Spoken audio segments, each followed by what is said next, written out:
کی دنیا میں ہم بہت ساری خبریں آپ تک لے کر آتے ہیں اور کوشش کرتے ہیں کہ جرم کے اوپر ہی صرف بات نہ ہو بلکہ اس پر بھی بات ہو کہ یہ جرم کی دنیا کیسے ختم ہو سکتی ہے۔ ایک شخص جب دیکھتا ہے کہ اس کا باپ کسی شعبے سے منسلک ہے تو وہ بھی وہی بنتا دکھائی دیتا ہے۔ ڈاکٹر کا بیٹا ڈاکٹر، انجینئر کا بیٹا انجینئر، سیاستدان کا بیٹا سیاستدان، غرض کے مختلف شعبات سے تعلق رکھنے والے ایسے افراد، ان کے بچے وہی بنتے ہیں جس کے اندر ان کے والدین سامنے نظر آ رہے ہوتے ہیں۔ مگر ایک جرم کی دنیا ہوتی ہے۔ اس جرم کی دنیا میں جو اقدامات اٹھا لیے جاتے ہیں اس کا اثر ان کے اہل خانہ پر نہ آئے، جرم کی دنیا پر ایک بریک لگ سکے، اس حوالے سے پیغام پاکستان نامی پروگرام کا انیشیٹو لیا گیا ہے۔ یہ کیا کر رہے ہیں؟ یہ سزا یافتہ مجرموں کے ساتھ، ان کے اہل خانہ کے ساتھ اور اس ملک کے اوپر کیا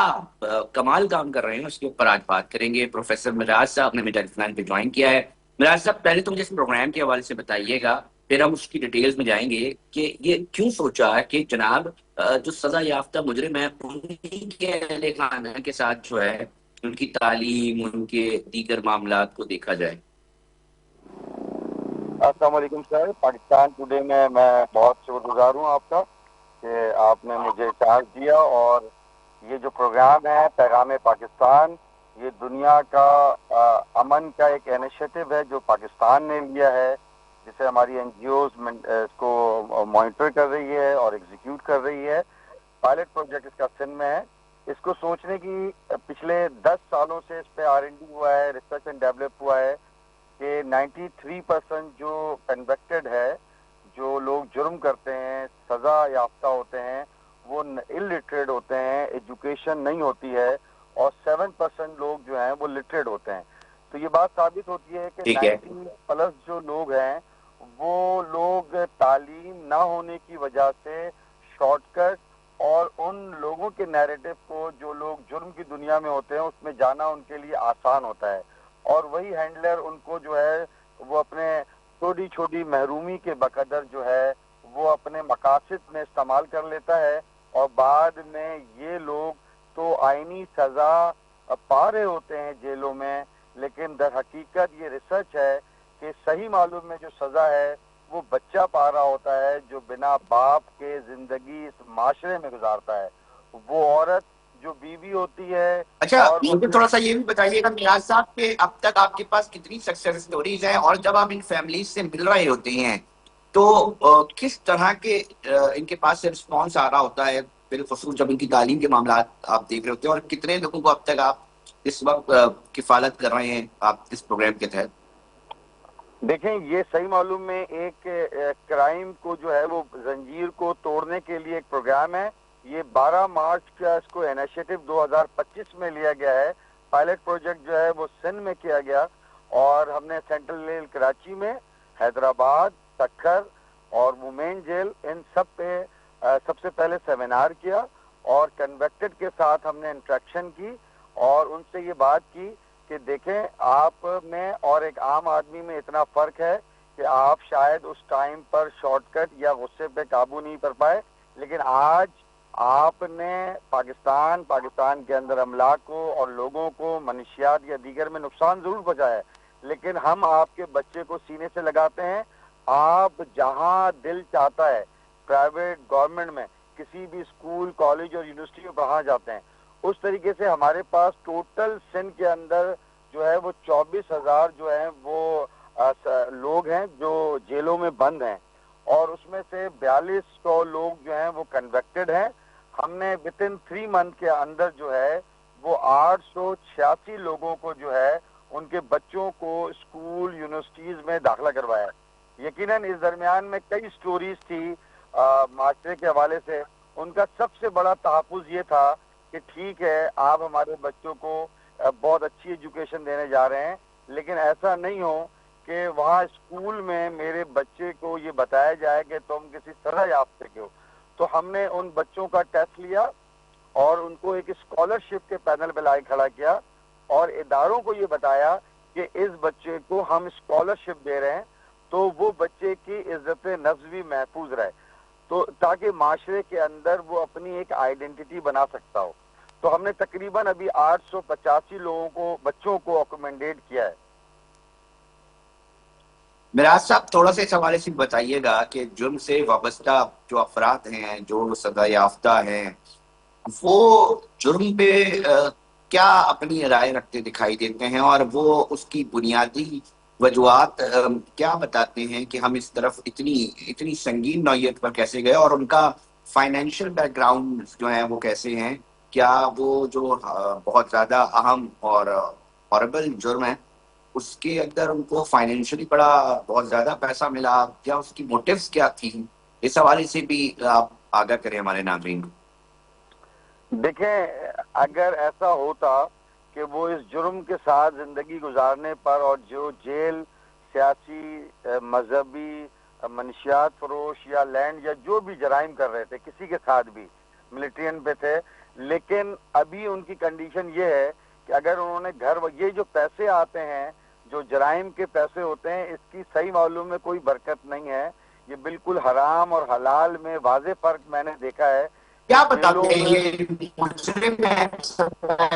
ان کی فیملی کے پاس اسٹوری سنائے نا ہمارے ناظرین کو، ہم جاننا چاہیں گے کہ وہ ان کے بیانات میں آئیں. دیکھیں اگر فیملیز کے پاس اور ان کی فیملی پیسے کس طرح سفر ہوتی ہے ذرا یہ بھی بتائیں نا تاکہ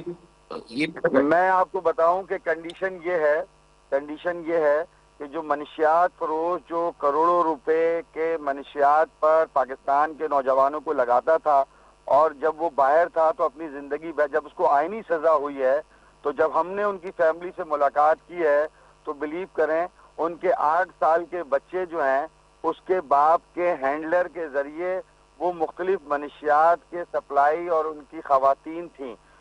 صرف ان کی جو وجہ یہ تھی جو باپ کی وجہ تھی وہی آج بچے اور والدہ کی ہے. باپ بھی یہی کہتا تھا کہ میں اپنے بچوں کے ضرورتوں کے بقدر یہ غلط کام کیا تھا میں نے. آج وہ والدہ بھی کہتی ہیں کہ ہمیں ہمارے بچوں کو کون تعلیم دے گا، ہمارے گھر میں راشن کون دے گا.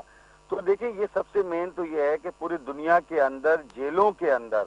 3 ٹائم کا کھانا اور رہائش ضرور ملتی ہے لیکن جیل سے باہر ان کی بیوی اور بچوں کو کوئی فیسلٹیز نہیں ملتی ہے.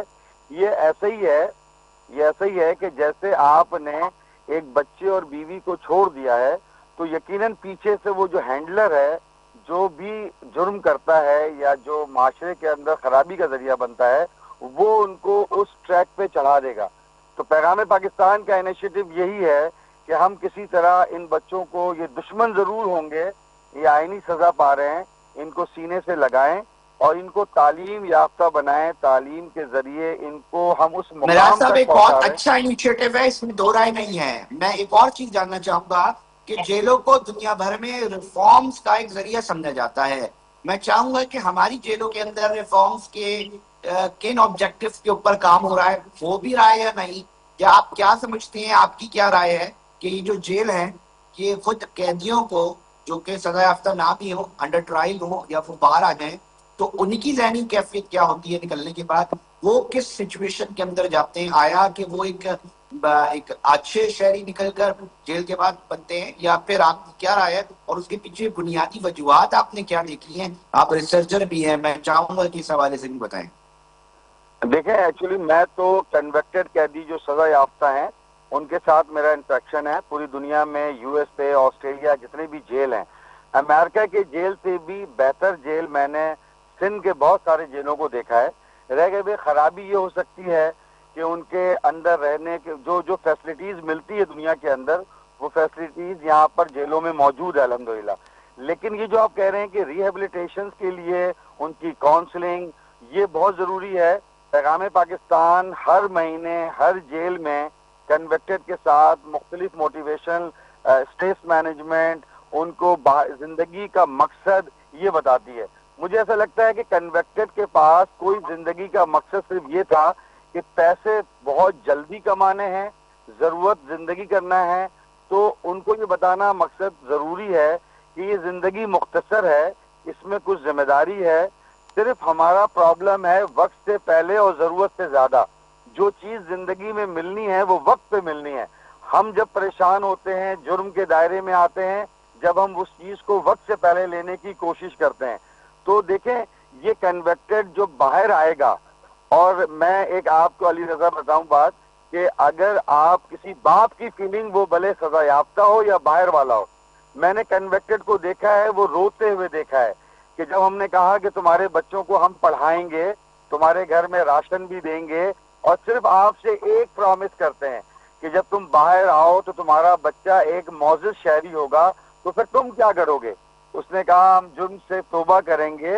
اور ہم نے ان سے ایک وعدہ لینا چاہتے کہ ملک کے اندر اپنے بچے سے جیسے تم آنسو بہا کے محبت کرتے ہو، اور جیل کے اندر تم کیا فکر کرتے ہو، سوتے تک نہیں ہو صرف اپنے بچے کے مستقبل کے لیے، تو جب تم باہر آنا تو پاکستان کے یوتھ کے لیے بھی اسی طریقے سے درد رکھنا، اور انشاءاللہ مجھے پوری امید ہے اللہ پاک سے۔ دیکھیں انسان جب کرتا ہے سر کہ فیملیز کا ویسے پاکستان، حال کیا دیکھا ہے معراج صاحب، ایسے ایسے قیدیوں کا جو کہ جرم کی دنیا سے وابستہ ہے، ان کی فیملیز کس ٹراما سے گزرتی ہیں؟ کیونکہ عدالتوں کے چکر بھی کاٹنے پڑ رہے ہوتے ہیں، تفتیشی افسران سے بھی ان کو انٹریکٹ کرنا پڑ رہا ہوتا ہے، اور ہمارا سسٹم بڑا اس وقت اس پہ سوال اٹھاتے ہیں بہت سارے لوگ کہ جناب بہت اس میں گنجائش باقی ہے کہ اس میں بہتری آئے۔ تو اس حوالے سے آپ کیا سمجھتے ہیں کہ جناب وہ اس کی جو پوری فیملی ہے وہ کس کس ٹراما سے گزرتی ہے؟ دیکھیں علی رضا بھائی، میں آپ کو بتاؤں، ایک ریاست، حکومت اور عوام، یہ تینوں الگ الگ سیگمنٹ ہے۔ غلطی یہ ہوتی ہے کہ حکومت بالکل کوئی نہ کوئی خرابی پیدا ہو سکتی ہے ان کے میکنزم کے اندر، اس خرابی کو عوام پاکستان کی خرابی سمجھتی ہے۔ تو آپ کے اس پروگرام کے توسط سے کہ ٹوڈے پاکستان کے حوالے سے بتاؤں کہ حکومت پنجاب کی ہو، کراچی پاکستان کی ہو، یہ 18ویں ترمیم کے تحت ایک خود مختار ہے۔ اب اگر وہ کوئی بندہ الیکٹڈ ہوتا ہے اور کوئی خرابی کرتا ہے تو ایسے ہی ہمارے بیوروکریسی میں بھی حکومت میں بہتری کی تو بہت زیادہ گنجائش موجود ہے، لیکن میں یہ کہتا ہوں کہ کرٹیسائز بائی کرٹیسائز سے بہتر یہ ہے کہ ہر شخص اپنی ذمہ داری پوری کرے، جیسے تصور امید ٹھیک، فاؤنڈیشن پیغام پاکستان کے ذریعے یہ انیشیٹو لیتی ہے۔ میں آپ کو بتاؤں یہ دنیا کا پہلا پروگرام ہے جو دنیا میں کہیں ایسا نہیں ہوتا ہے کہ جو کسی ملک کے لیے لوگ نقصان پہنچاتے ہیں ہم ان کے ان بچوں کے کو لیے کام سینے کر سے رہا ہے۔ لگائیں۔ بہت شکریہ معراج صاحب آپ کا، آپ نے ٹائم دیا اور اپنا موقف رکھا، بتایا کہ جرم کی دنیا کے حوالے سے اس کے خاتمے کے لیے کتنا اہم ہے یہ معاملہ کرنا۔ ناظرین آپ بات اور گفتگو سنے تھے معراج صاحب کی، اس پر اپنی رائے ضرور دیجیے گا۔ ساتھ ہی وقت ہوا ایک بریک کا، مگر ساتھ جڑے رہیے گا، ایک اور اہم اسٹوری اس کے اوپر بات کریں گے۔